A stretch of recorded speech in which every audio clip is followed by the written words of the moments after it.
You mentioned talking to people in a way that they'll hear you. What does it look like to help somebody change their behavior and to then talk to people in a way that they'll hear you? How does that adjustment look? Well, I mean, it depends on the situation. In the situation with that director that I was talking about, uh, there are a couple things that I told him. One was, just bring your energy back. I mean, you know, uh, people talk about energy and as something that we have, and you can really think of it that way. You can kind of think of it as like, hey, am I putting my energy out or am I pulling my energy in?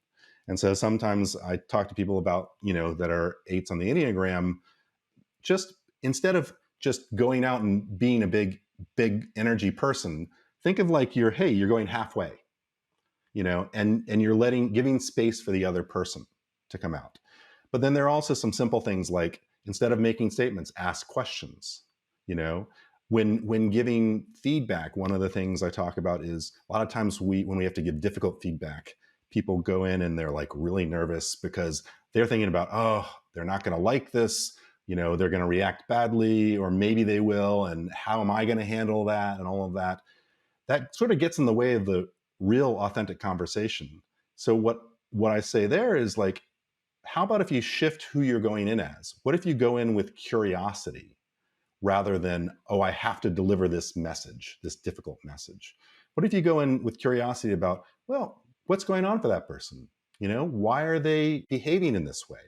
I actually want to find out. Maybe there's some good reasons, but either way, I want to get to know the person better rather than just tell them this thing they have to do differently.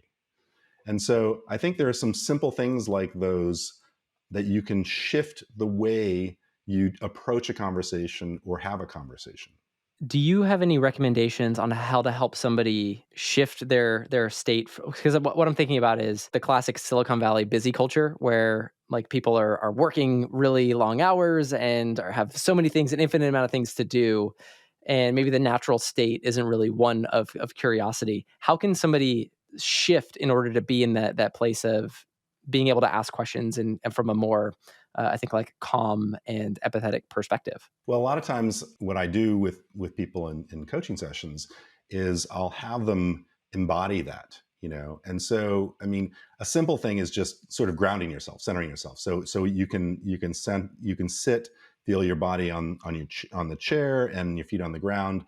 Take a couple of deep breaths and just feel your body and sensations rather than be in your head and thoughts and all of that. That actually is a good way just to center yourself and get yourself more grounded. And sometimes I'll just practice that with them so that they get to know that.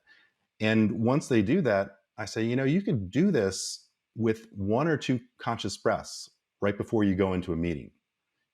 Some people, you've heard of people who they're going to a presentation, they go in the bathroom and they like, squeeze a towel, or they scream into like a pillow. I guess it wouldn't be in the bathroom, but they do something to get themselves in the right state, right? Well, it's the same thing, but you don't have to do such drastic things. You could just take a breath, right? Um, but if you want to take the next step, let's say you're going into an important meeting or presentation. I say, well, take a few minutes beforehand. First of all, get in your body, take a walk, go outside, whatever it is. But then think about, what part of yourself do you want to be in going into this presentation? Similar to giving feedback. It's like, do you want to be in the part that's anxious, afraid, not sure? Or do you want to be in the part of yourself that's, confident, ready, knowing, and wanting to like explore and have fun with the audience, right? So you can take a few moments and take a couple of deep breaths and just imagine yourself being that person and fully embodying it. It sounds a little hokey, but frankly, actors do it all the time.